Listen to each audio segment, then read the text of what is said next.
She hadn't planned to cry, especially not in front of the chandelier.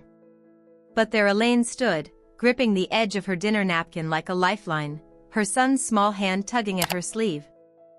And a room full of champagne-soaked smiles pretending not to notice. Moments earlier, laughter had erupted across the reception hall, but not the kind you'd want at a wedding. No, this was different. Sharper. Directed. She came here just to be part of her brother's big day. So how did it turn into this? Earlier that evening, Elaine had stepped out of her rented sedan and onto the cobbled drive of the historic Savannah estate, heart pounding beneath the only formal dress she owned. She hadn't been to a family gathering in almost 6 years. Between double shifts at the diner and late-night homework help with her 10-year-old son Micah, weddings didn't exactly make the calendar. But this wasn't just any wedding, this was her younger brother Grant's, and somehow, despite everything, she'd convinced herself it might be different this time. The estate was dazzling. Magnolia trees wrapped in fairy lights, gold-accented tables, waiters in pressed vests gliding by with trays of sparkling cider. People looked through her. Not at her, but Micah's eyes sparkled at the magic of it all. He thought they were here to be family again. Elaine wanted to believe that, too. They sat me near the restrooms, table 11. Tucked in the shadows while the rest of the family laughed under chandeliers. I smoothed the wrinkles in my dress and told myself it didn't matter. But it did. Because this wasn't just a wedding. This was a test I hadn't known I was still taking. My mother, Marla, floated past me without a glance, all pearls and pretense, clinking glasses with people who pretended I didn't exist. My brother Grant, the golden boy, smiled like a magazine ad, his arm around Chloe, the perfect bride with the perfect life. And there I was, Elaine, the older sister, the single mom. The cautionary tale no one talked about out loud.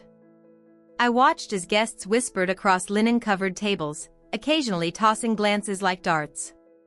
I recognized the look. Pity dressed up as politeness.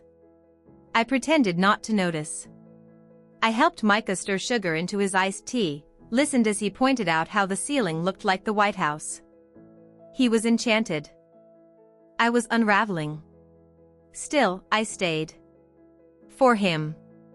For some tiny, stubborn hope that maybe being there would mean something.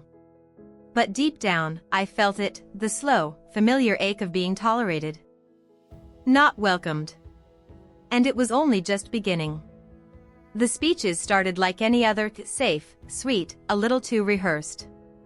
But when Chloe, the bride, took the microphone, something in her smile shifted. It was too polished. Too practiced. I felt a chill, though the room was warm with candlelight. She began by thanking everyone, complimenting the venue, her dress, her new husband. Then her eyes found me, just for a second, and I knew. My stomach nodded. And of course, she said with a syrupy tone, I want to thank my new sister-in-law, Elaine. Raising a child all on her own, what strength. Honestly, you've shown us all what not to do. The crowd laughed. Real, honest laughter.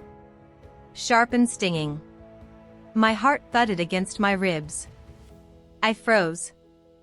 Unsure if I'd heard her right. But when my mother chuckled and leaned in to add, at least she looks cleaned up tonight, the meaning was clear. My breath caught. The smile I'd forced all evening cracked at the corners. I looked at Micah, his smile gone, his eyes wide. He didn't understand the words, but he understood the tone. And worse. The room was still laughing. Around Linen and Crystal, I was suddenly no longer a guest. I was the joke, and everyone was in on it but me. I wanted to disappear. Right there at the table. With my half-eaten salad and cold coffee, I wished I could vanish. But I couldn't, not with Micah beside me, watching every reaction, every flicker of pain I tried to hide. His little hand reached for mine under the table, warm and confused. Why are they laughing, Mama? He whispered. And that was what broke me. Not the laughter. Not Chloe's cheap shot or my mother's smug smirk. It was the look on my son's face. He didn't deserve to witness his mother being torn down like that. Not here. Not by the people who were supposed to love us. I scanned the room, hoping anyone, might meet my eyes. Offer a smile. A shake of the head. A silent "I'm sorry." But no one did. Grant kept laughing. My uncle stared into his drink. My cousin recorded with her phone, probably live streaming the whole thing. Even my grandfather, who used to call me his girl when I was young, kept his eyes fixed on his plate. I felt completely alone.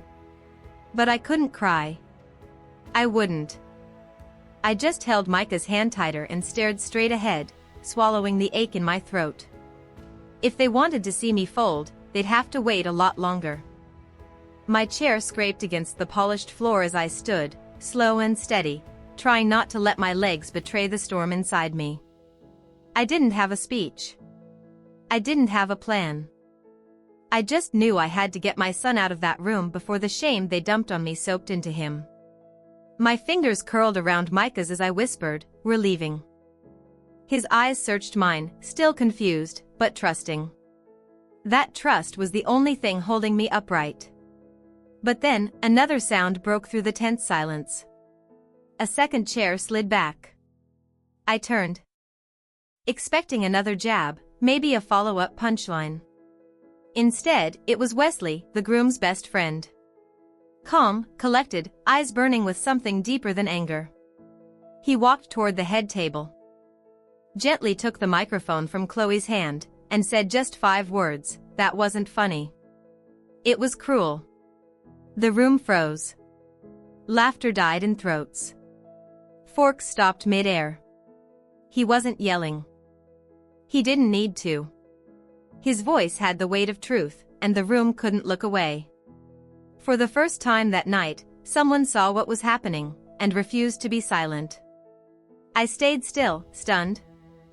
Micah's hand still in mine. Something had shifted. Wesley didn't flinch. He turned to the crowd, my family, their friends, the strangers dressed in tuxedos and sequins, and spoke with quiet conviction. "You all laughed," he said, scanning the room. "At a woman who showed up with grace, raised her son alone, and sat quietly while you turned her life into a punchline." No one dared interrupt. Chloe's smile had vanished. Grant looked like he'd just been slapped without warning. Even my mother, usually so quick with her words, sat frozen, her lips pressed into a tight line. Wesley turned to me next, not with pity, but with respect. "Elaine didn't come here for attention. She came for family. And instead, she got cruelty wrapped in crystal glasses and fake smiles. Shame on every one of you who thought that was okay." I stood there, stunned. I had never had someone speak up for me like that, not at work, not in my family. Not even in courtrooms where I had to fight for Micah's child support. But here was Wesley, standing tall in front of 100 people, refusing to let them rewrite the story without consequence. Micah looked up at me, his eyes wide, whispering, "Is he helping us?" I nodded. For the first time that night, I felt seen. I didn't need to stay a second longer. I turned to Micah and gave his hand a gentle squeeze. "Let's go, sweetheart." We walked slowly toward the exit, the sound of our footsteps louder than any applause I never received.